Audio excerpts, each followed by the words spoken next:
एक मारवाड़ी सेठ जीवन दास जी किसी सरकारी कार्य से इंग्लैंड भेजे गए। तो लंदन में उन्होंने एक बहुत बड़ी और खूबसूरत बिल्डिंग देखी, जिसे देखकर के वे वहीं पर ठिठक कर खड़े रह गए। वहीं पास में खड़े उन्होंने एक व्यक्ति को देखा जो लगातार एक के बाद एक सिगरेट पिए चले जा रहा था। तो यह सब कुछ देखकर उनके मन के भीतर कुछ कहने के लिए अकुलाहट होने लगी, क्योंकि वे एक सैद्धांतिक आदमी हैं। वे अपने नियमों के बड़े ही पक्के इंसान हैं, उसूलों के पक्के हैं। और फिर एक भारतीय व्यक्ति हो और उसमें भी मारवाड़ी हो तो सैद्धांतिक कैसे ना हो। तो अब वे सेठ जीवनदास जी ऐसे अवसर को अपने हाथ से गंवा नहीं सकते थे, इस मौके को वे चूक नहीं सकते थे। सो उस व्यक्ति के नजदीक जाकर के उससे कहने लगे, महोदय जी, मैंने अभी अभी करीब 10-15 मिनट में ये निरीक्षण किया कि आप इतने कम समय के दौरान लगातार 3 सिगरेटें पी चुके हो। आप लगातार एक के बाद एक सिगरेट पिए चले जा रहे हो। आप इस तरह से क्यों कर रहे हो? ऐसा करके आप अपने आचरण को भ्रष्ट कर रहे हो। आपका चरित्र बिगड़ रहा है, दूषित हो रहा है। आप अपने आप को, अपने व्यवहार को, अपने पवित्र आचरण को इस तरह से यूं धुएं में उड़ा रहे हो। तो उन सेठ जी की ये बात सुनकर के वह अंग्रेज व्यक्ति बोला, हाँ, मैं चेन स्मोकर हूँ। मैं लगातार सिगरेट पीने का आदी हूँ और दुनिया की सबसे बढ़िया सिगरेट पीने की मुझे आदत है। इस पर सेठ जीवनदास जी ने उन्हें प्रश्न कर दिया कि और इस सिगरेट का एक पैकेट कितने में आता है? अब मारवाड़ी सेठ है, तुरंत उनके मन के भीतर उसका मूल्य जानने की इच्छा जागृत हुई। तो उन्होंने कहा कि आप अगर दुनिया की सबसे बढ़िया सिगरेट पीने के आदी हैं तो आपकी इस सिगरेट का एक पैकेट कितने में आता है? कुछ सोचते हुए वह अंग्रेज व्यक्ति बोला, इंडियन करेंसी के हिसाब से 50 रुपीज में 50 रुपए का इसका एक पैकेट का मूल्य होगा। यह सुनते ही सेठ जी बोले, बाप रे बाप, सिगरेट का एक पैकेट का 50 रुपया, यानी कि आप एक पैकेट 50 रुपए की पीते हैं और आप दिन भर में कितने पैकेट सिगरेट पी जाते हैं? इस पर वह व्यक्ति बोला, करीब 10 पैकेट सिगरेट। तब तो सेठ जीवनदास जी को बड़ा आश्चर्य हुआ। वे बोले, राम राम राम, इसका मतलब आप एक दिन में 500 रुपयों का धुआं उड़ा देते हो और इसका मतलब एक महीने में आप 15,000 रुपए का धुआं उड़ाते हो और एक साल में 1,80,000 का। अब मारवाड़ी तो मारवाड़ी है, मारवाड़ी सेठ जी हैं, तो कुछ ही पलों के अंदर उनके ये सारा हिसाब किताब हो चुका था और उन्होंने उस अंग्रेज के सामने ये पूरा बही खाता फैला दिया था। फिर कुछ रुककर उन्होंने कहा, अच्छा जरा यह तो बताइए कि आप कितने वर्षों से ये सिगरेट पी रहे हैं? इस पर वो व्यक्ति बोला कि 20 वर्षों से। अब तो सेठ जीवनदास जी को हैरानी की सीमा न रही। उन्होंने कहा, हे प्रभु, अब तो तू ही बचा। आप पिछले 20 वर्षों से ये धूम्रपान कर रहे हैं, इसका मतलब आपने अब तक 36 लाख रुपए धुएं में उड़ा दिए हैं। कुछ तो सोचिए, आपने इतने सारे रुपए, 36 लाख रुपए किसे कहते हैं, इतने सारे रुपए आपने यूं ही व्यर्थ गंवा दिए। अरे सोचिए, अगर आपको ये धूम्रपान की गंदी आदत नहीं होती तो आप, ये जो सामने शानदार इमारत है, यह बिल्डिंग आपकी हो सकती थी। अब यह सब सुनकर उस अंग्रेज व्यक्ति ने सेठ जी से पूछा कि क्या आप सिगरेट नहीं पीते हैं? यह प्रश्न सुनते ही सेठ जी एकदम उचक गए और कहने लगे, छी छी, सिगरेट पीने की बात तो बहुत दूर की है, मैं तो सिगरेट को छूता तक नहीं हूँ। मैं एक सच्चरित्रवान, सदाचारी, धार्मिक भारतीय हूँ, मैं भला सिगरेट कैसे पी सकता हूँ? अब अंग्रेज ने फिर से उनसे पूछा कि क्या आपके पास में शानदार बेशकीमती भवन है? इस पर सेठ जी ने कहा, नहीं नहीं, ऐसा सुंदर आलीशान भवन मेरे पास नहीं है, मैं तो एक गरीब भारतीय हूँ। एक नई सिगरेट को सुलगाते हुए वह व्यक्ति बोला, लेकिन यह भवन मेरा है। जोक्स अपार्ट, हम सब लोग अपने आप को अगर देखें तो हमारी भी उन्हीं उस मारवाड़ी सेठ की तरह की ही आदत होती है, बिना मांगे सलाह देने की, जैसी उन सेठ जी की वृत्ति थी। अंग्रेज ने उनसे कुछ कहा नहीं, लेकिन उनसे रहा नहीं गया, इसीलिए उन्होंने बिना मांगे भी उसे एडवाइस दी, उसे सलाह दी। ठीक यही वृत्ति, यही आदत हम सब लोगों के भीतर होती है। हम लोग भी जहां कहीं भी देखते हैं कि कुछ गलत हो रहा है या कोई व्यक्ति कुछ गलत आचरण कर रहा है, तुरंत हम पहुंच जाते हैं उसे सलाह देने के लिए, उसे उपदेश देने के लिए, उसे समझाने बुझाने के लिए कि देखो ये तुम ठीक नहीं कर रहे हो, ये चीज गलत है, तुम्हें ऐसा नहीं करना चाहिए था या तुम्हें ऐसा कर देना चाहिए था। अगर तुम्हारे भाई ने तुम्हारे साथ ऐसा ऐसा किया तो तुम्हें चुप नहीं रहना चाहिए था, क्योंकि आज के जमाने में तो जो सहन करता है उसको उतना ही ज्यादा सहन करवाया जाता है, दबाया जाता है। इसीलिए तुम्हें तो अब अलग हो जाना चाहिए या ऐसा करना चाहिए या ऐसा नहीं करना चाहिए। इस तरह से हम लोग भी तुरंत ही सलाह देने चले जाते हैं जहां कहीं हमें लगता है कि ये कुछ ठीक नहीं हो रहा, ये कुछ गलत हो रहा है। और फिर हमारे उस गलत की परिभाषा क्या होती है? जिसे हम ठीक नहीं समझते हैं, यानी कि जो हमारी सोच समझ के अनुसार ठीक नहीं है वह हमारी नजरों में गलत है। यानी कि जो आज तक हमने समझा है, जिस तरीके से हमारा माइंड ट्रेन हुआ है, प्रशिक्षित हुआ है, जो हमारा दृष्टिकोण है, जो हमारा परसेप्शन है, उसके अकॉर्डिंग जो नहीं हो रहा है, उसके अनुरूप जो नहीं आचरण कर रहा है, वह सब कुछ हमारे लिए गलत की कैटेगरी में आता है।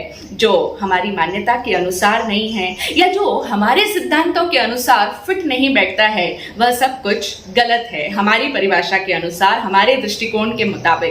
तो अब कई लोग जैसे ही यह सब कुछ होते हुए देखते हैं कि हमारी मान्यता के अकॉर्डिंग ये ठीक नहीं कर रहा है, तो हमें वो गलत लगता है और इसीलिए हम उसे एडवाइस देने चले जाते हैं। कई लोग सिर्फ सलाह तक सीमित नहीं रहते, वे उपदेश देते हैं। वे उसे बहुत सारे तरीकों से ये समझाने की, ये मनाने की, ये जताने की, ये बतलाने की कोशिश करते हैं कि तुम ठीक नहीं कर रहे हो, तुम्हारा आचरण भ्रष्ट हो रहा है, ऐसा करके तुम पीड़ित किए जाओगे या तुम सताए जाओगे या तुम्हें ऐसा करना चाहिए, वैसा करना चाहिए। इस तरह से वे उन्हें बहुत सारा ज्ञान देने लग जाते हैं। अब कुछ लोग तो उपदेश देकर ही रुक जाते हैं, लेकिन कुछ लोग तो इससे भी आगे बढ़ करके अगर कोई व्यक्ति उनके उस ज्ञान को अपने जीवन में अप्लाई नहीं करता है तो वे उसे फोर्सफुली उसको वैसा करने के लिए बाध्य करते हैं, यानी उस पर आग्रह करते हैं। और आग्रह करना भी एक तरह की जबरदस्ती है और जबरदस्ती का मतलब होता है हिंसा। तो वे उस पर एक तरह का दबाव डालते हैं कि तुम्हें ऐसा ही करना पड़ेगा, तुम्हें भी इस मत के अनुसार ही चलना पड़ेगा, अगर तुम ऐसा करते हो तो ही तुम ठीक हो। इस तरह से उनके अपने सर्कल में जो भी लोग होते हैं उन पर वे दबाव डालने की पूरी कोशिश करते हैं। उनके परिजन हैं, उनके परिजन लोग हैं, जो रिलेटिव्स हैं या जो भी परिचित लोग हैं, जो भी आसपास का उनका सर्कल है, उन पर वे पूरी कोशिश करते हैं अपनी सोच को स्थापित करने की, अपनी सोच समझ के मुताबिक उन्हें चलाने की। तो इस तरह से वे लोग फोर्स करते हैं और कई लोग तो इस फोर्स को भी इतना ज्यादा प्रेशराइज कर देते हैं उन्हें कि धीरे उनका वह दबाव पूरी तरह से हिंसक हो जाता है, हिंसा का रूप ले लेता है। हम सब लोग जानते हैं कि हमारे इतिहास में ऐसी कई सारी बातें हैं जो हमें ये बताती है कि आज तक कई लोगों ने अपनी मान्यता को लोगों के द्वारा मनवाने का इतना हिंसक प्रयास किया है कि तुम्हें हमारे ही धर्म को फॉलो करना पड़ेगा। तो इस वजह से उन्हें जबरदस्ती जबरन धर्मांतरण की कोशिश करवाई जाती है और अगर उन्होंने उनका धर्म स्वीकार नहीं किया तो उन्हें मौत के घाट उतार दिया जाता है कि तुम भी सिर्फ उसी एक खुदा को, एक ईश्वर को, एक परमात्मा को मानो और अगर तुम उस एक को नहीं मानते हो तो तुम सब काफिर हो और काफिर होने के नाते तुम्हें जीवन से विहीन कर दिया जाएगा। यानी तो हम तुम्हें अगर मारते हैं तो इसमें कोई गलती नहीं है, कोई बुराई नहीं है, क्योंकि तुम उस एक मान्यता को नहीं मानते हो जिसे हम मानते हैं। तो इस तरह से अपनी मान्यता का आग्रह, अपने आप को सही देखना और जो हमारी सोच के मुताबिक नहीं कर रहा है वो दूसरा हमारा विपक्षी है, क्योंकि जो मैं कर रहा हूं या जो मैं सोचता समझता हूं वह ठीक है तो यह मेरा पक्ष है और जो उसे नहीं मानता वह हमारा विपक्षी है। तो उस प्रतिपक्षी को हम किसी भी तरीके से या तो अपने पाले में, अपने खेमे में लेने का प्रयास करेंगे, वह नहीं मानेगा तो उसे जीवन से रिक्त भी किया जा सकता है। हम देखें कि कई लोग क्या कहते हैं कि देखो देखो वो लोग अच्छे नहीं हैं, वो लोग बहुत बुरे हैं, वो लोग जबरदस्ती ऐसा करवाते हैं, या उनकी जो मान्यता है वो हमारी मान्यता जैसी नहीं है, इसलिए वो अपने लोग नहीं हैं, वो क्या है, वो पराये लोग हैं, वो दुश्मन हैं। तो वो उन्हें दुश्मन की कैटेगरी में रखते हैं, वो उन्हें अपना विरोधी खेमे के लोग समझते हैं, और वो कहते हैं कि वो लोग बड़े खराब होते हैं, वे लोग बड़े गंदे होते हैं, क्योंकि वे लोग मीट खाते हैं, मच्छी खाते हैं, ड्रिंक करते हैं, वे लोग की सोच अच्छी नहीं होती है, इसलिए देखो उस मोहल्ले से मत गुजरा करो, उन लोगों से मत मिला करो, उन लोगों को मत देखा करो, वे लोग बड़े बुरे लोग हैं, वे अपने नहीं हैं, वे दूसरे लोग हैं, वे अच्छे नहीं हैं, वे बुरे हैं, उनकी सोच गलत है, वे गंदे लोग हैं, वे खराब है, वे गलत है। तो इस तरह से जो हमारे भीतर उनके प्रति ये जो नफरत की भावना है, यह नफरत की भावना को ही हम आगे से आगे ट्रांसफर करते रहते हैं। तो ये जो नफरत की भावना है, क्या ये हिंसा नहीं है? ये भी तो प्रच्छन्न हिंसा ही है, क्योंकि हम उन्हें गलत समझ रहे हैं, उन्हें बुरा व्यक्ति करार कर रहे हैं, हमारी सोच के मुताबिक वे ठीक नहीं है, वे गलत है। तो इसीलिए हमने क्या किया, उन्हें अपना विपक्षी बना लिया। अब हमारा अपना एक पक्ष है और सामने वाला हमारा विरोधी पक्ष है। तो इस तरीके से हम उनके प्रति एक वो गंदे हैं ऐसी राय, ऐसी एक धारणा अपने मन में स्थापित कर लेते हैं, और उस राय बनाने के कारण से हम अब उनके प्रति एक निर्णय बना लेते हैं, एक डिसीजन बन जाता है हमारे मन में। ये सोच दृढ़ता से गहराई में आबद्ध हो जाती है, यानी गहराई से हमारी ये सोच जड़ीभूत हो जाती है कि वे लोग तो ही है। अब वो चाहे व्यक्ति के प्रति हो सकती है, चाहे वो किसी धर्म के मानने वालों के प्रति हो सकती है, दूसरे धर्म वाला हमारा विपक्षी है, तो वो कोई भी दूसरे विषय को मानने वाला हो सकता है, दूसरे सिद्धांतों का व्यक्ति हो सकता है, दूसरे धर्म का व्यक्ति हो सकता है। इस तरीके से कोई भी विषय हो, चाहे वो हमारे जीवन का बड़े से बड़ा विषय हो, चाहे वो हमारे जीवन का छोटे से छोटा डेली रूटीन में भी हम लोग देखते हैं कि जैसे ही हमारे मन में किसी एक व्यक्ति ने हमारा कोई कार्य नहीं किया, या उसने कभी हमारे प्रति कुछ बुरा बर्ताव कर लिया, हमारे प्रति उसकी सोच जरा कुछ गलत रही होगी, क्योंकि वो भी ऐसा ही सोचता था, तो अब हमने उसके प्रति एक राय बना ली, एक धारणा बना ली कि वो गंदा ही है।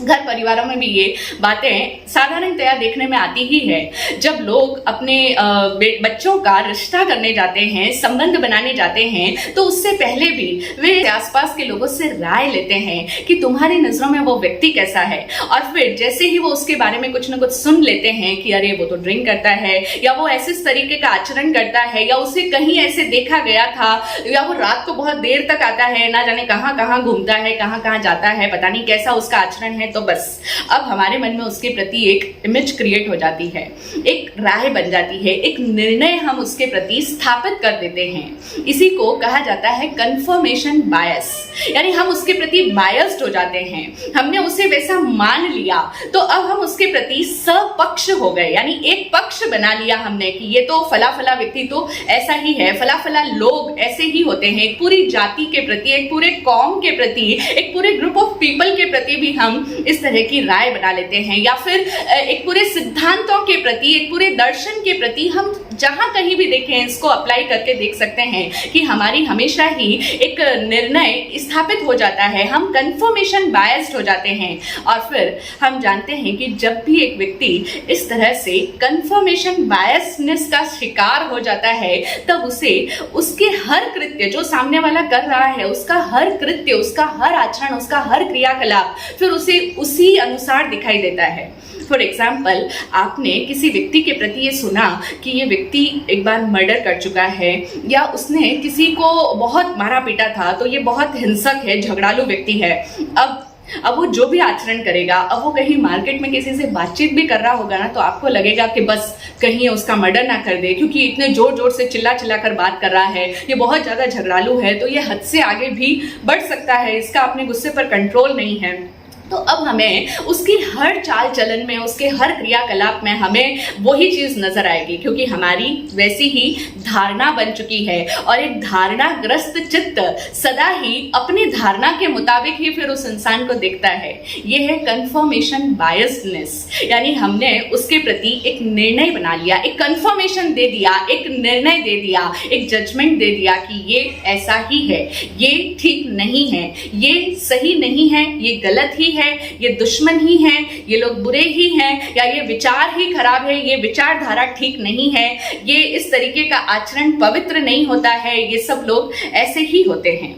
तो ये जो चीज है, इसी को भगवान महावीर ने कहा है कि जब आप किसी के प्रति इस तरह से कोई राय बना करके निर्णय स्थापित कर लेते हो, तो इसे उन्होंने प्रतिबंध कहा है। क्या कहा उन्होंने?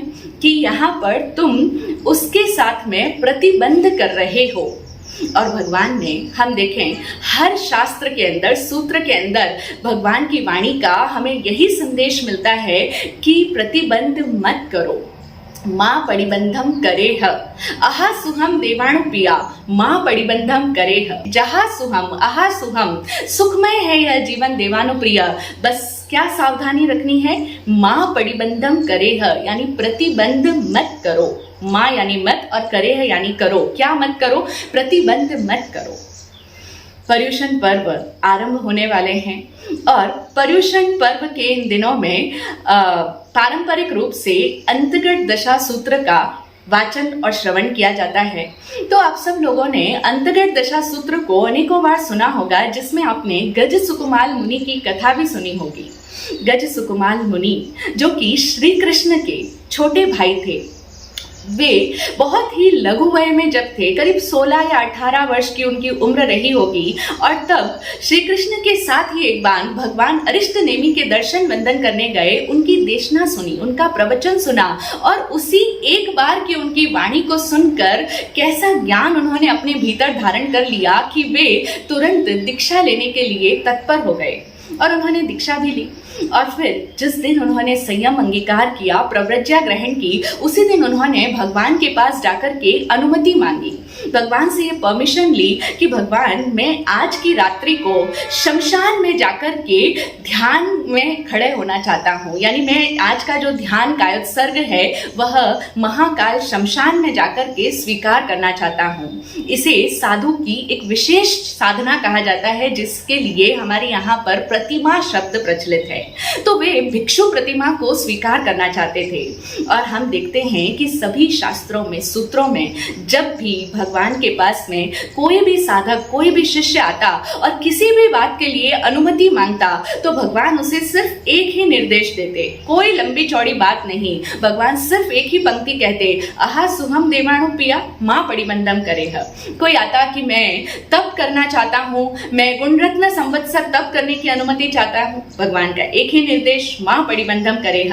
कोई आता, भगवान मैं इस गृहस्थ आश्रम को छोड़ करके साधु जीवन स्वीकार करना चाहता हूँ, आपके श्री चरणों में मुंडित होकर के प्रव्रज्या स्वीकार करना चाहता हूँ, भगवान कहते माँ परिबंधम करेह। कोई कहता कि अभी मुझ में इतना सामर्थ्य नहीं कि मैं दीक्षा ले सकूं, तो मैं सिर्फ गृहस्थ धर्म में ही 12 व्रतों को स्वीकार करके जीना चाहता हूँ, तो आप मुझे वैसी शिक्षा दीजिए, तो भगवान कहते माँ परिबंधम करेह। यानी हर एक बात के लिए भगवान का एक ही निर्देश रहा। तो समझिए ये कितनी गहरी बात है कि माँ परिबंधम करेह, प्रतिबंध मत करो। भगवान के मुख से उच्चरित ये सूत्र है, आप्त वाक्य है, लेकिन बड़े खेद की बात है कि इसका हमें ये अर्थ बता दिया गया है कि धर्म के कार्य में प्रमाद मत करो। और कई पुस्तकों में भी हमें इस पंक्ति का, माँ परिबंधम करेह का मीनिंग ये लिखा हुआ मिलता है कि धर्म के कार्य में प्रमाद मत करो, जैसा सुख हो वैसा करो, लेकिन धर्म कार्य में विलंब मत करो। जबकि यहाँ पर विलंब, धर्म कार्य, प्रमाद, ऐसा कोई शब्द आया ही नहीं है। प्राकृत भाषा को जो जानते हैं वे समझ पा रहे होंगे कि माँ परिबंधम करेह, और परिबंध का हिंदी में मीनिंग होगा प्रतिबंध, और प्रतिबंध का मतलब होता है कि किसी के भी प्रतिबंध जाना, संबंधित हो जाना, यानी उनसे जुड़ाव बना लेना।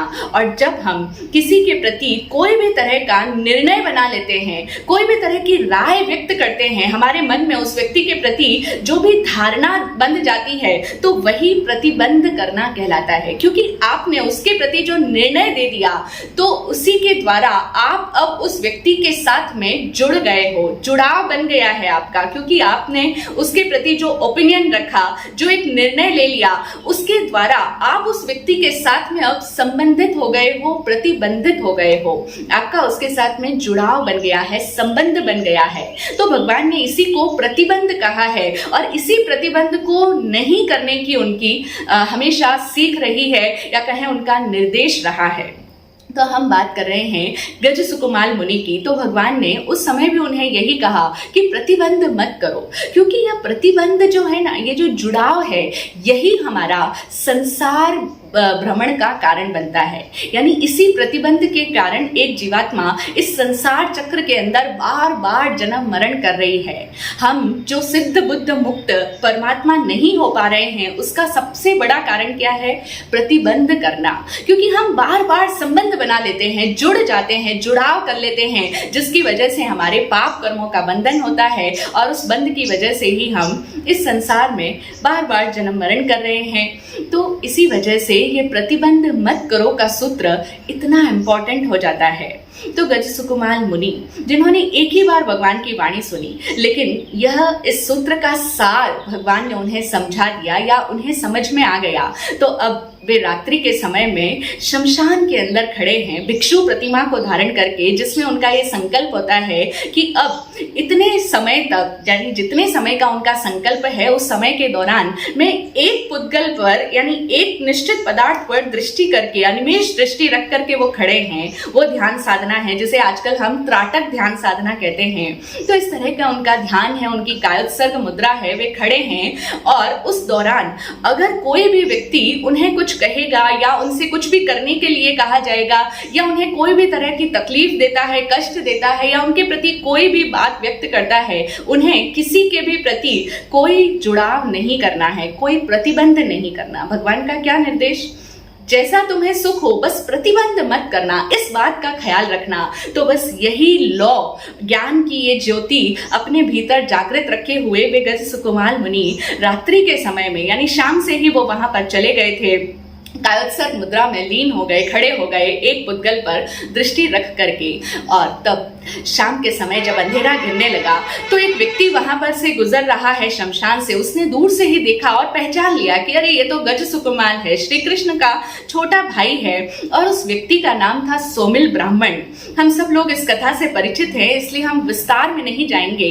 तो वह सोमिल ब्राह्मण सोचने लगा कि अरे ये तो वही दुष्ट व्यक्ति है जिसने मेरी पुत्री का जीवन बर्बाद कर दिया है। अब पुत्री का जीवन बर्बाद कैसे हुआ कि जब श्री कृष्ण अपने भाई गज सुकुमाल को लेकर के भगवान के दर्शन करने के लिए जा रहे थे, तब रास्ते में उन्होंने उस सोमिल ब्राह्मण की कन्या सोमा को रास्ते में खेलते हुए देखा। वह भी बच्ची ही थी, किशोर वय की ही थी। तो उन्होंने उसको देखते ही सोचा कि ये कन्या मेरे छोटे भाई गज सुकुमाल के लिए सही रहेगी। तो इसीलिए उन्होंने उसे कन्याओं वाले अंतःपुर में भिजवाने का आदेश दे दिया था। अब 3 खंड के वासुदेव अधिपति हैं राजा श्री कृष्ण, तो उनकी आज्ञा का पालन भला कैसे नहीं होता।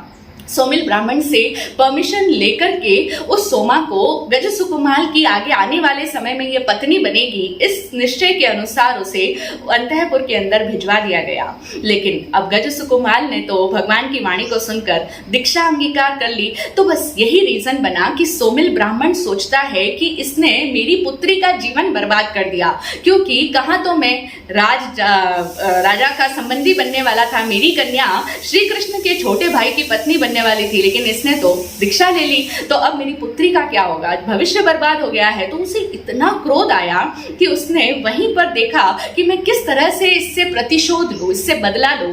तो उन्होंने वहां शमशान में, अब शमशान है, चिताएं जल रही है, तो वहीं पर पड़े कुछ गर्म अंगारे लिए और अंगारे लेकर के उनके उस मुंडित सिर पर, क्योंकि जब कोई दीक्षा लेता है तो वो अपने केशों का लुंचन करा देता है, तो मुंडित सिर है, उस मुंडित सिर के ऊपर उन्होंने अंगारे रख दिए। अब वो गरम गरम अंगारे सिर के ऊपर पड़े हैं, जल रहा है शरीर, और धीरे धीरे करके पूरा शरीर जलने लगा। और फिर कहीं वो अंगारे गिर ना जाए, फिसल ना जाए, इसलिए चारों तरफ मिट्टी का लेप भी बना लिया। और अब उसके अंदर वो जलती हुई चिता की लकड़ियां भी रखती है।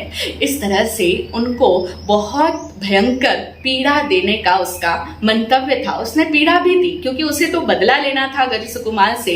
लेकिन यहाँ पर गज सुकुमाल चूंकि साधक है, प्रव्रजित हो चुके हैं, और भगवान ने उन्हें यही ज्ञान दिया कि मां परिबंधम करे है। कोई भी सिचुएशन हो जीवन में, कोई भी परिस्थिति आ जाए, लेकिन तुम बस एक ही सावधानी रखना कि प्रतिबंध ना होने पाए। तो वे चाहते, मतलब अगर वो भगवान का ज्ञान उनके भीतर नहीं जागृत रहता तो वे ये सोच सकते थे कि इस व्यक्ति को अब मैंने क्या बिगाड़ा है कि जो मुझे ये इतना कष्ट दे रहा है। मैंने तो कोई ये सोचा नहीं था कि ये इनकी पुत्री मेरी पत्नी बने, या मैंने उसके लिए कोई एफर्ट नहीं कहा, मैंने नहीं कहा था कि मैं इसके साथ में विवाह करूंगा। जब मैं डायरेक्टली उस चीज में इन्वॉल्व ही नहीं था तो ये व्यक्ति मुझे क्यों दंडित कर रहा है, मुझे क्यों परेशान कर रहा है?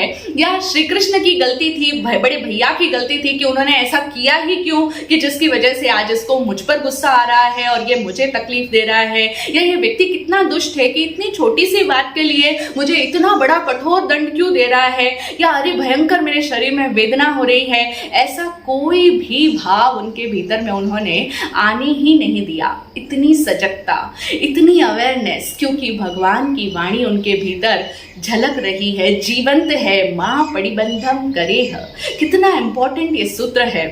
उन्होंने उस सोमिल ब्राह्मण के साथ में कोई भी तरह का प्रतिबंध नहीं किया, जुड़ाव ही नहीं किया, कोई निर्णय ही नहीं दिया, कोई राय नहीं बनाई कि ये व्यक्ति गलत है या ये व्यक्ति खराब है या ये ऐसा मेरे साथ क्यों कर रहा है। कोई भी विचार नहीं किया। और हम देखें कि जब हम किसी को भी बुरा ठहराते हैं, गलत ठहराते हैं कि वो ऐसा क्यों कर रहा है, वो ऐसा गलत क्यों कर रहा है, उसने ये गलती करी, ऐसा करके तूने मेरे साथ में इस तरह का प्रतिशोध लिया है ना, ये तेरे लिए बहुत आगे भविष्य में हानिकारक होगा। वो सोच सकते थे गतसुकुमार, क्योंकि वो इतने बड़े वासुदेव श्री कृष्ण के छोटे भाई हैं, तो वे जानते हैं कि अगर बड़े भ्राता श्री कृष्ण को अगर ये समाचार मिला, ये पता लगा, तो वे इसकी क्या दुर्गति करेंगे। तो वे सोच सकते थे कि तुमने मेरे साथ में दुश्मनी मोल ली है ना, ये तुम्हें बहुत भारी पड़ेगी, जैसा कि आजकल हम सब लोग सोचते हैं, बोलते हैं। तो उन्होंने ऐसा कोई भी राय ही नहीं बनाई उस सोमिल के प्रति, कोई तरह का उसके प्रति मन में विचार मात्र ही नहीं लाया, लेश मात्र भी, संकल्पों में भी उनके प्रति कोई दुर्भावना नहीं आने पाई। और जब दुर्भावना नहीं आई तो प्रतिबंध नहीं हुआ, जुड़ाव ही नहीं हुआ। और जब जुड़ाव नहीं हुआ तो शनै शनै उनके कर्मों की निर्जरा होती चली गई, क्योंकि जुड़ाव होता, कोई विचार अगर वे व्यक्त करते मन से भी उसके प्रति, तो एक संबंध जुड़ता और संबंध जुड़ते ही संसार का निर्माण हो जाता। लेकिन अब संसार नहीं बना, नया संसार नहीं बना, नए कर्मों का बंध नहीं हुआ, प्रतिबंध नहीं हुआ, और तो जो पुराने कर्म थे वो ऑटोमेटिकली निर्जरित होते चले गए। और वे उसी रात्रि को, क्योंकि अब जो जलन हो रही है वो शरीर तो शरीर का धर्म निभाएगा, वो उसी रात्रि को काल धर्म को प्राप्त हो गए। शरीर तो यहीं पर रह गया, लेकिन उनकी आत्मा सिद्ध बुद्ध और मुक्त हो गई। किस वजह से? प्रतिबंध नहीं करने के कारण से उनका नया संसार नहीं बना, पूर्व का संसार समाप्त हो गया। ठीक इसी तरीके से इसी अंतर्गत दशा सूत्र में अतिमुक्त कुमार का वर्णन आता है। पोलासपुर नगरी के वे राजकुमार हैं, वे तो गज सुकुमार से भी कम उम्र के हैं, 8-10 वर्ष की लगभग उनकी उम्र रही होगी। और एक ही बार भगवान महावीर की वाणी सुनी और बस ऐसा अद्भुत ज्ञान उनके भीतर प्रकट हो गया, ना जाने क्या समझ भगवान ने उनके भीतर जागृत कर दी कि वे इतने बड़े बड़े कठिन कठिन बातें अपने माता पिता से कहने लगे। और तब माता पिता को विवश होकर के उन्हें दीक्षा की अनुमति देनी पड़ी। अब दीक्षा लेने के पश्चात, चूंकि उम्र तो अभी छोटी ही है, ज्ञान की ज्योति तो भगवान ने उनके भीतर जागृत कर दी है, एक ही समझ कि प्रतिबंध ना हो। लेकिन अब वे बड़े स्थवर मुनियों के साथ में, स्थवर कहते हैं जो बहुत वर्षों से दीक्षा में हैं, संयम पर्याय का पालन कर रहे हैं, अनेक वर्षों से इस साधना के मार्ग पर हैं, तो ऐसे बड़े मुनियों के साथ में वे एक बार स्थंडिल भूमि पर गए हुए थे। तो बाहर गए, वहां पर बरसात का पानी था, पानी इकट्ठा हुआ था, चल रहा था। तो उन्होंने एक कागज को लिया, उसकी नाव बनाई और उसको उस पानी के अंदर वे तिराने लगे। अब यह दृश्य देख करके वे जो बड़े मुनि थे, स्थवर मुनि थे, वे सोचने लगे कि भगवान ने भी कैसे इस छोटी उम्र के बालक को दीक्षा दे दी। अब बच्चा है तो यह इस तरह का आचरण कर रहा है जो कि एक साधु के लिए कल्पनीय नहीं है। एक साधु को ये आचरण करना उचित नहीं है, गलत कर रहा है। अब ये जो राय बना दी ना उन्होंने, बस यहीं पर उनका प्रतिबंध होने लग गया था, उनसे यहीं पर फॉल्ट हो गई थी। और तब एक साधु ने तो भगवान महावीर के पास लौटने पर उन्हें ये घटना भी पूरी सुनाई, क्योंकि एक साधक का ये कर्तव्य होता है कि जो कुछ भी उसके जीवन में घटित हुआ वो उसकी वापस आलोचना करता है, उसका प्रतिक्रमण करता है, और गुरु होते हैं तो उनके समक्ष उस घटना का पूरा ब्यौरा देता है, गरहा करता है, कन्फेशन होता है। तो उन्होंने बताया कि इस तरह से ये लघु मुनि तो कागज की नाव बनाकर पानी में तिरा रहे थे भगवान, अब उम्र है तो उम्र का असर तो आएगा ही। भगवान ने उन्हें कहा कि तुम प्रतिबंध मत करो, तुम इस लघु शिष्य की इस अतिमुक्तक मुनि की आशातना मत करो। आशातना का दोष का भागी तुम बन रहे हो, क्योंकि यह तो चरम शरीरी जीव है, यानी ये इसी जन्म में अपने सर्व कर्म बंधनों से मुक्त हो जाएगा, सिद्ध बुद्ध मुक्त हो जाएगा।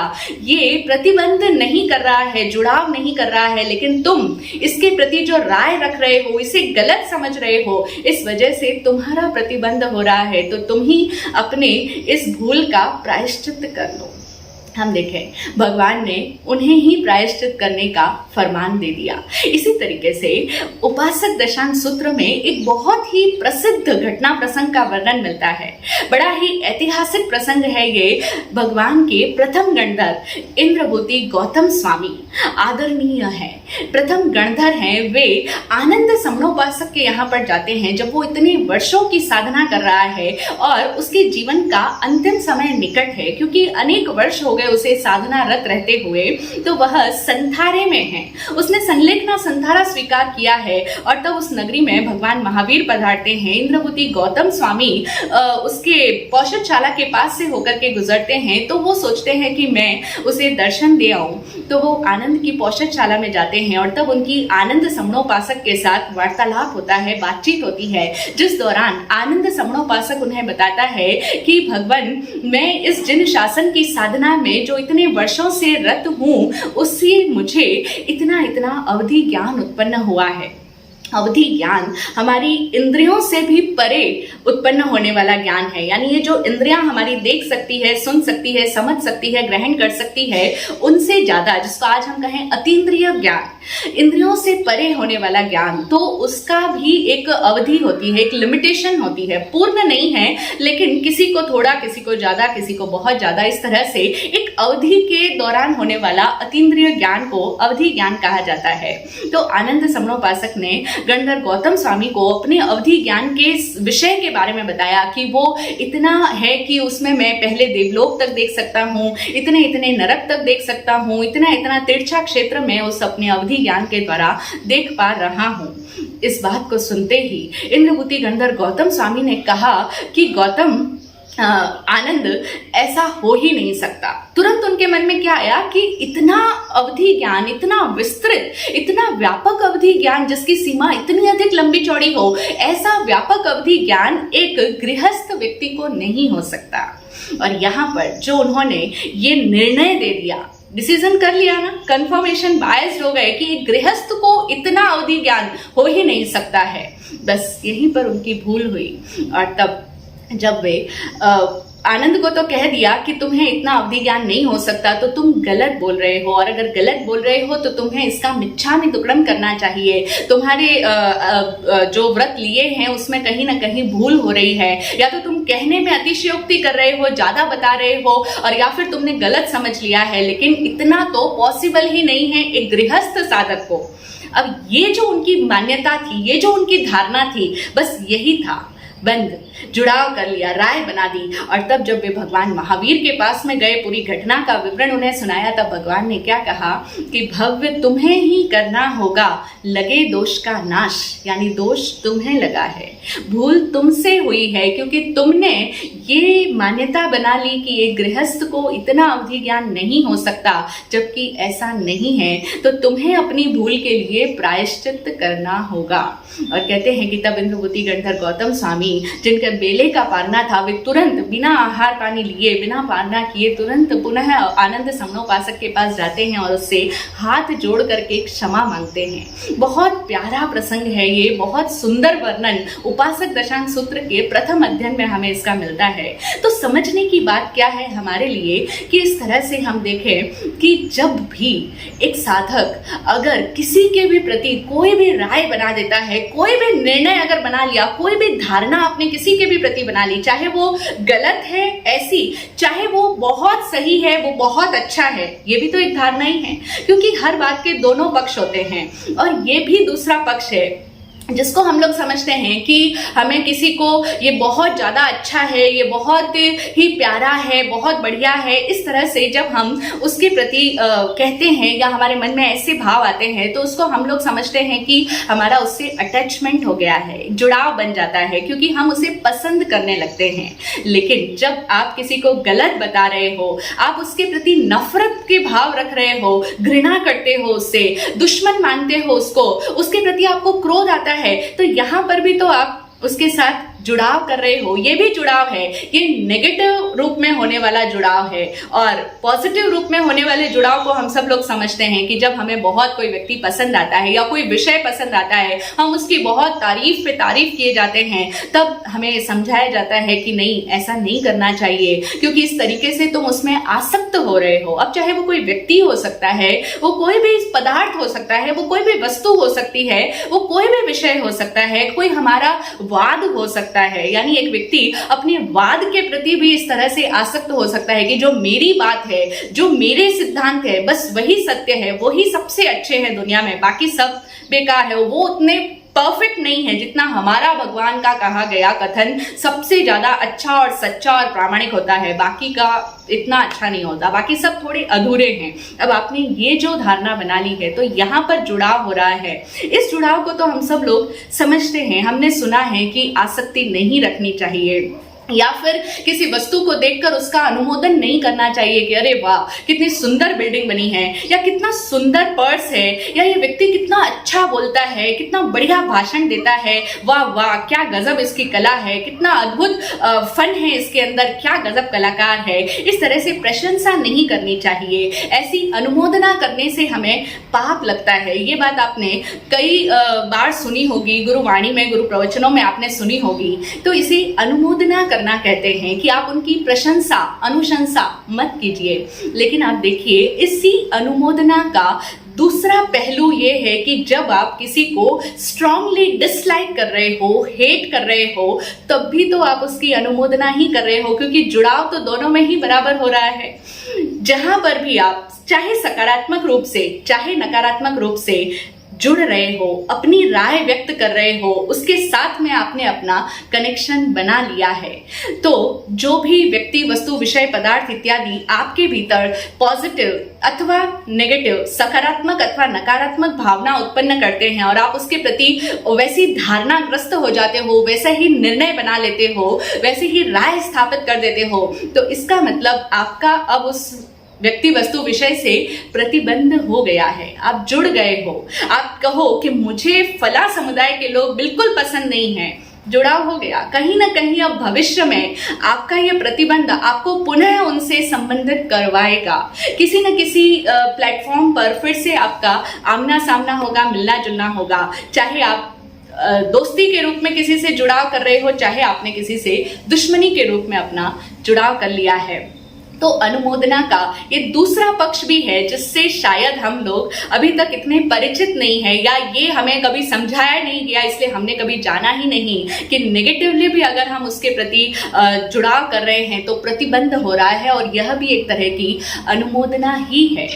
आत्मज्ञानी पूज्य श्री विराट गुरुदेव ने अपने ज्ञान के अंदर जो उनके भीतर से जो पंक्तियां उठती थी, काव्यमय, भजनमय, संगीतमय, जो उनके स्वर फूटते थे, उसमें ये बात उन्होंने इस तरह से फरमाई, अनुमोदना करना कराना गर्व का गुण है, अरे ये गर्व का गुण है, अच्छा बुरा अपना पराया धारणा धुन है, अच्छा बुरा अपना पराया धारणा धुन है, सुनता समझता तो रहूं कुछ बोल ना कहूं, सुनता समझता तो रहूं कुछ बोल ना कहूं, यूं चेतना की सूक्ष्म लहरें लेखता रहूं। एक साधक अपने आप को इस तरीके से इंस्ट्रक्शन दे, इस तरीके से ये समझाए, ये भाव अपने आप को डाले, अपने भीतर डाले और सजगता लाए कि अनुमोदना करना, कराना गर्व का गुण है। यानी आप जब भी किसी के प्रति फॉर में या किसी के प्रति अगेंस्ट में जा रहे हो, राय बना रहे हो, ओपिनियंस दे रहे हो, अपना डिसाइड कर रहे हो, जजमेंट पास कर रहे हो, तो ये अनुमोदना है और ये गर्व का गुण है। यानी ये अनुमोदना करना, ये निर्णय बना लेना, कंफर्मेशन बायस्ड हो जाना किसी के भी प्रति, ये आपके भीतर के गर्व का ही सूचन है। ये घमंड है क्योंकि आप उसमें इन्वॉल्व हो रहे हो, आप भी उसमें अब शामिल हो चुके हो, आपका भी इन्वॉल्वमेंट हो गया है। अब अगर वो व्यक्ति बुरा काम किया है, फर्ज करें, समझे हम एक उदाहरण से कि मान लीजिए कोई आदमी ने एक गलत काम किया, जैसे समझ लें कोई टेररिस्ट है, तो अब हम उस टेररिस्ट को कितनी बुरी नज़र से देखते हैं, या कोई भी ऐसा व्यक्ति जिसने कोई भी दुष्कर्म किया है तो हम उसके लिए कितने अगेंस्ट में चले जाते हैं, हाय हाय, थू थू, मुर्दाबाद, ऐसे नारे लगाने लगते हैं, हम उसे बहुत गलत समझते हैं। कई लोग तो उस व्यक्ति को फांसी पर चढ़ाने की भी सलाह देते हैं कि ऐसे लोगों को तो जीने का ही अधिकार नहीं होना चाहिए, जीना नहीं चाहिए। इस तरीके से ये जो आप इतना स्ट्रांगली उसके प्रति जो हेट्रेड की फीलिंग है आपके मन में, ऐसा करके आप क्या कर रहे हो, आप उसके साथ में जुड़ाव तो हो गया, प्रतिबंध बना लिया है, और अब इस प्रतिबंध की वजह से आप भी उसने जो दुष्कर्म किया है या जो भी गलती उसके द्वारा हुई है, आप भी उस घटना में अब इन्वॉल्व हो गए हो, आपका भी उसके अंदर, उस पाप कृत्य के अंदर हिस्सेदारी हो गई है। इसीलिए तो कहा जाता है कि जब आप किसी की निंदा करते हो तो निंदा करने वाला व्यक्ति कई बार जिस व्यक्ति ने जो काम किया है, जिसकी आप निंदा कर रहे हो, उसके उन बुरे कर्मों का जो उसको पाप लगा, उसका पाप आप अपने सर पर ओढ़ लेते हो। कौन? निंदा करने वाला व्यक्ति। जो आप उसकी बुराई कर रहे हो ना कि उसने बहुत गलत किया, वो इतना गलत है, उसे तो ऐसा होना ही नहीं चाहिए, उसको ये सजा मिलनी चाहिए, वगैरह वगैरह, इन सब के द्वारा आप उसके उन कृत्यों में शामिल हो रहे हो। बैठे बिठाए आप अपने सर पर पाप कर्मों की गठरी बांध रहे हो। आपने भी अपने हाथ मैले कर दिए, आपका भी इन्वॉल्वमेंट हो गया, उसमें हिस्सेदारी हो गई।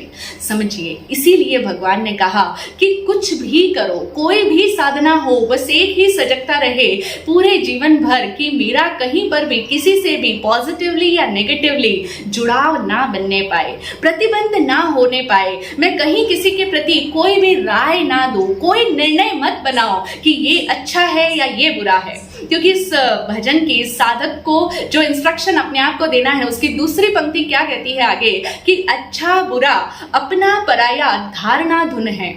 ये हमें समझना होगा कि जो भी आप ये अच्छा, ये बुरा, ये सही, ये गलत, ये उचित, ये अनुचित, ये शुभ, ये अशुभ, ये पुण्य, ये पाप, ये जितना भी आप इन चीजों को तोड़ करके देखते हो, अच्छा बुरा, ये अपना, ये पराया, ये सब क्या है?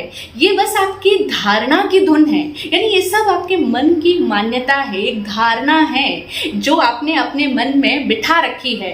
तो इसीलिए अब ये सब चीजें सही ही हो, जो आपको सही लगता है वो सही ही हो, ऐसी कोई गारंटी नहीं होती है, क्योंकि ये आपका व्यू है। और आप किसी भी घटना को, किसी भी व्यक्ति को या किसी भी बात को आप 360 डिग्री एंगल से नहीं देखते हो। आप उसके संपूर्ण आयामों को कभी भी जान समझ ही नहीं सकते हो। और जब आपका ज्ञान ही अधूरा है तो आप कैसे उसके प्रति ये जजमेंट दे सकते हो कि वह तो गलत ही है या वह सही ही है, वह तो अच्छा ही है और वह तो बुरा ही है? ऐसा कह ही नहीं सकते, क्योंकि हर बात के अनेक आयाम होते हैं, मल्टी डायमेंशंस होते हैं, और आप जितना आपके सामने आता है बस उतने उस पक्ष को देख करके आप उसके प्रति राय में बंध जाते हो, प्रतिबंधित हो जाते हो। तो इसीलिए हमें ऐसा नहीं करना है। सुनता समझता तो रहूं, आप सुनो समझो भले, लेकिन कुछ बोल ना कहो, यानी कुछ कह करके उसके साथ अपना संबंध मत जोड़ो। तभी आप अपने आप के भीतर स्थिर रह पाओगे, ज्ञाता दृष्टा वाली स्थिति को उपलब्ध हो पाओगे। इसी को श्री कृष्ण ने श्रीमद् भगवत गीता में स्थित प्रज्ञ कहा है। ये जो स्थित प्रज्ञ शब्द है, ये टर्म आपने बहुत बार सुना होगा। ये एक साधक की बहुत उच्च अवस्था होती है कि जहां पर वह व्यक्ति अब सुख आए जीवन में, चाहे दुख आए, चाहे कोई भी परिस्थिति उसके सामने आए, हानि हो, लाभ हो, यश हो, अपयश हो, जीवन हो, मरण हो, वो सभी प्रकार की घटनाओं में में स्थित रहता है, उसकी प्रज्ञा अब स्थिर हो जाती है, तटस्थ हो जाता है। यानी अब वो किसी भी पक्ष में नहीं जाता, फॉर में भी नहीं, अगेंस्ट में भी नहीं, किसी के भी तरह से सपोर्ट में भी नहीं जाता और अगेंस्ट में भी नहीं जाता। यानी ये सही ये गलत ऐसा जरा सा भी मन में भी नहीं आता। इतनी उसकी प्रज्ञा स्थित हो जाती है, स्थिर हो जाती है, इसीलिए वो स्थित प्रज्ञ हो जाता है। और हम देखें कि यह जो ज्ञान, यह जो सूत्र मां परिबंधम करेह का भगवान महावीर ने हम सभी साधकों को दिया है, जो अब ये पर्युषण पर्व आ रहे हैं, ये सूत्र आप अनेक बार श्रवण करेंगे तो अब इस सूत्र की समझ प्राप्त करके हम जरा अपने ऊपर भी इसका अभ्यास करना शुरू करें कि हमें भी अपने जीवन में अब प्रतिबंध नहीं करना है। जहां तक संभव हो सके, जितनी हमारे भीतर ये जागृति रह सके कि हमें किसी के प्रति कोई कमेंट्स नहीं देने हैं, कोई राय नहीं बनानी है, कोई ओपिनियंस नहीं देने हैं, कोई निर्णय नहीं देना है, कंफर्मेशन बायस्डनेस का शिकार नहीं बनना है कि ये ऐसा वो वैसा, ये सही वो गलत, ऐसा कुछ भी नहीं व्यक्त करना है, राय ही नहीं देनी है। तो इस तरह की साधना हमारी भी इन दिनों में हो पाए। और श्री कृष्ण की हम बात कर रहे थे कि श्री कृष्ण का पूरा जीवन चरित्र अगर हम देखें तो उनका संपूर्ण जीवन इसी बात का जीवंत उदाहरण है। यानी उनका पूरा जीवन इस बात की शिक्षा देता है कि वे अपने जीवन में कहीं भी किसी भी एक भूमिका के साथ में बंधे नहीं, जुड़े नहीं। इसीलिए तो वैदिक परंपरा में उन्हें पूर्णावतार कहा जाता है कि वे भगवान विष्णु के पूर्ण अवतार है। पूर्ण अवतार के पीछे कारण क्या?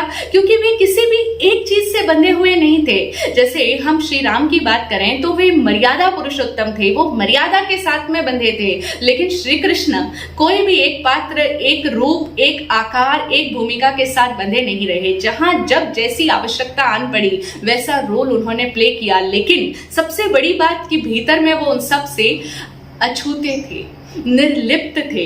वो इसीलिए हम उन्हें अनासक्त योगी की तरह पूजते हैं, उन्हें उनके इसी गुण को हम ध्याते हैं, पूजा करते हैं। और यही कारण है कि वे अमम नाम के तीर्थंकर होंगे। अमम, अब ये शब्द सांकेतिक होते हैं, सिंबॉलिक होती है ये सारी बातें कि वे अमम हैं, क्योंकि उनकी साधना ही, विधि ही यही है। उनके भीतर का दर्शन ही क्या है कि आप किसी के साथ जुड़ो मत, ममकार का भाव ना हो, आप प्रतिबंधित ना हो, आप अनासक्त रहो, आसक्ति मत करो।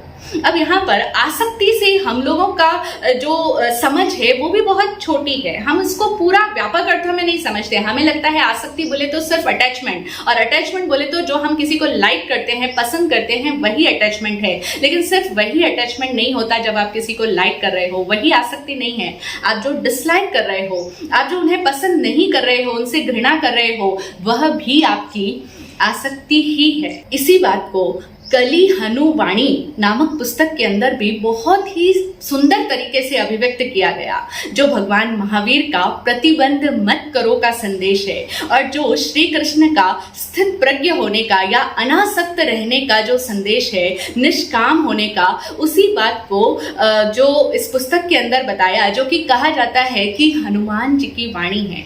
जो अजर अमर हनुमान जी हैं, उन्होंने जो ज्ञान दिया उसी ज्ञान को उस पुस्तक के अंदर संकलित किया गया। तो वहां पर इस तरीके से इस बात को कहा गया है कि जब भी आप किसी के साथ में जुड़ाव बना लेते हो, यानी आपका किसी के भी साथ में किसी भी प्रकार की कोई भी तरह की आसक्ति है, तो अब जिसके प्रति आपकी आसक्ति है ना, वो आत्मा अपने बुरे कर्मों के सरोवर में आपको डुबा देती है। क्यों? क्योंकि आपका उसके साथ में जुड़ाव बन गया है, आप उससे जुड़े हुए हैं। और अभी हमने समझा कि जुड़ाव दोनों ही तरीकों से बनता है, पॉजिटिवली भी और नेगेटिवली भी। तो जिससे भी आपको जिस भी तरह की आसक्ति है, और आसक्ति हर तरह की आसक्ति है, आप क्रोधित हो रहे हो उसके प्रति, वो भी आसक्ति का ही एक रूप है। आप उससे घृणा करते हो, वो भी आसक्ति का रूप है। उसकी वजह से आप उदास होते हो, तो यहाँ पर भी आपकी आसक्ति है, जुड़ाव है, तभी तो वो आपको उदास कर जाता है। यानी जो भी इमोशंस आपके भीतर जगा देता है, तो वह हर बात, चाहे सकारात्मक या नकारात्मक भावनाएं जो भी आपके अंदर उत्पन्न कर पाता है, तो वहां पर आपकी आसक्ति है। ये आसक्ति का मापदंड है हमें समझने के लिए। तो अब वे कहते हैं कि जिससे भी आपकी आसक्ति है किसी भी तरह की, वह आत्मा आपको अपने बुरे कर्मों के सरोवर में डुबा देती है। अब यह बात सुनकर जरा एक बार को हमें बहुत कठोर प्रतीत होगी। हमें लगेगा कि अगर हमारा जुड़ाव बना तो क्या वो हमें अपने बुरे कर्मों के सरोवर में डुबा देगी। इसका मतलब वही है जो भगवान महावीर की वाणी में हमने समझा कि आप पाप कर्मों से लिप्त हो गए हो, अब आप अनुपलिप्त नहीं रहे हो। और स्वेगांग सूत्र, आचारांग सूत्र इत्यादि सभी सूत्रों में एक साधक को अनुपलिप्त होने की बात कही गई है। लिप्तता कहीं ना बनने पाए, वो लिप्तता यही है, आसक्ति, जुड़ाव, प्रतिबंध। तो इसी बात को यहाँ पर किस अंदाज में अभिव्यक्त किया कि आप अब उसके बुरे कर्मों के सरोवर में वो आत्मा आपको डुबो सकती है। फिर इसी को उन्होंने समझाया कि कैसे कि जब भी आपका किसी के भी साथ में भावनात्मक लगाव बन जाता है तो अब आपने उस जीव की आत्मा के लिए अपनी आत्मा के कपाट खोल दिए हैं। यानी अब आप उसके लिए ओपन अप हो गए हो, आपके दरवाजे अब आपके भीतर से, आपकी आत्मा के द्वार उसके लिए खुल गए हैं कि अब उसके कर्म आपके ऊपर वह उड़ेल सकता है। और आत्मा का ये स्वभाव होता है कि वह हर आत्मा अपने बुरे कर्मों का त्याग करना चाहती है और अच्छे कर्मों को सहेजना चाहती है। तो इसी तरीके से वह आत्मा जिसको आपने ये परमिशन दे दी है इनडायरेक्टली, भीतर ही भीतर, क्योंकि आप अगर किसी भी आत्मा को ये अवसर दोगे तो स्वाभाविक बात है कि वह अपने बुरे कर्म ही आप पर उड़ेलेगी। तो इस तरीके से उसके बुरे कर्म आप पर ट्रांसफर हो जाते हैं, वो आप पर उड़ेल देती है। हाँ, ध्यान रखने वाली बात यहाँ पर यह है कि वो आत्मा जानबूझकर आपको अपने कर्म, बुरे कर्म नहीं दे रही है, अपने बुरे कर्म आप पर नहीं उड़ेल रही है, लेकिन ये स्वभावतया होता है। क्योंकि जैसे पानी का स्वभाव होता है कि पानी ऑटोमेटिकली ढलान की तरफ बहता है, स्वतः बहता है, ठीक उसी तरीके से आत्मा अपने बुरे कर्मों का स्वाभाविक रूप से त्याग करती है। तो इसीलिए उसके बुरे कर्म अब आपकी तरफ प्रवाहित होने शुरू हो जाते हैं। कहने का मतलब कि आप भी उसके कर्मों के हिस्सेदार बन जाते हो। आपका भी चूंकि उससे जुड़ाव है तो इस वजह से अब आपका भी कर्मों का बंधन हो जाता है। तो वह कोई भी जीवात्मा, यहाँ हम सिर्फ व्यक्ति की बात को समझें पहले, कि वह कोई भी आत्मा जिनसे आपका जुड़ाव है वह अब आपको अपने बुरे कर्मों के सरोवर में डुबा सकती है, क्योंकि आप उसके प्रति अब खुले हो गए हो, आपके द्वार उसके लिए उद्घाटित हो चुके हैं। इसको हम एक संक्रामक रोग से ग्रस्त रोगी के उदाहरण से भी समझ सकते हैं कि जैसे किसी व्यक्ति को कोई ऐसी बीमारी हो जो कि कंटेजियस हो, जो कि छूने से, उससे कांटेक्ट में आने से फैलती हो, तो अब वह व्यक्ति के संपर्क में जो भी व्यक्ति आएगा उसे भी वो रोग हो जाएगा। वो रोगी ऐसा जानबूझकर नहीं कर रहा कि ले मेरा रोग तू भी ले, वो जानबूझकर ऐसा नहीं करता है, लेकिन यह सब कुछ ऑटोमेटिकली हो जाता है, उसको भी वह संक्रमण फैल जाता है। तो ऐसा ही इस आसक्ति के संबंध में भी है। दोष उस आत्मा का नहीं है जिससे आप जुड़े हो, आप उसे दोषी नहीं ठहरा सकते। ये दोष किसका है? आपके भीतर रही आसक्ति का, जुड़ाव का, प्रतिबंध का। क्यों आप उसके प्रति कोई भी तरीके से राय दिए, राय ही क्यों दी, ओपिनियन ही क्यों दिया, किसी भी तरीके से आपने उसके साथ में अपना कनेक्शन बनाया ही क्यों? तो हमें यही बात समझने की है कि चाहे पॉजिटिवली चाहे नेगेटिवली हमें किसी के साथ कोई संबंध बनाना ही नहीं। और संबंध कब नहीं बनेगा? जब आप उसके प्रति कोई राय नहीं दोगे, कोई धारणा नहीं बनाओगे, तब आप उससे निर्लिप्त रह पाओगे, अनासक्त रह पाओगे।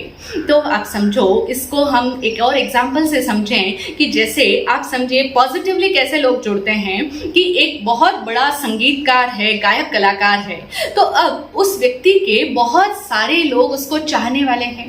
होता है ना, कोई बहुत बड़ा कलाकार होता है, सेलिब्रिटी होता है, तो अनेकों लोग उसके चाहने वाले होते हैं, उसके प्रशंसक होते हैं। तो वो लोग प्रशंसा करके, उसको चाह करके क्या कर रहे हैं? अब उन्होंने अपने दिल के द्वार उनके लिए खोल दिए हैं, क्योंकि वो उनके साथ में जुड़ गए हैं।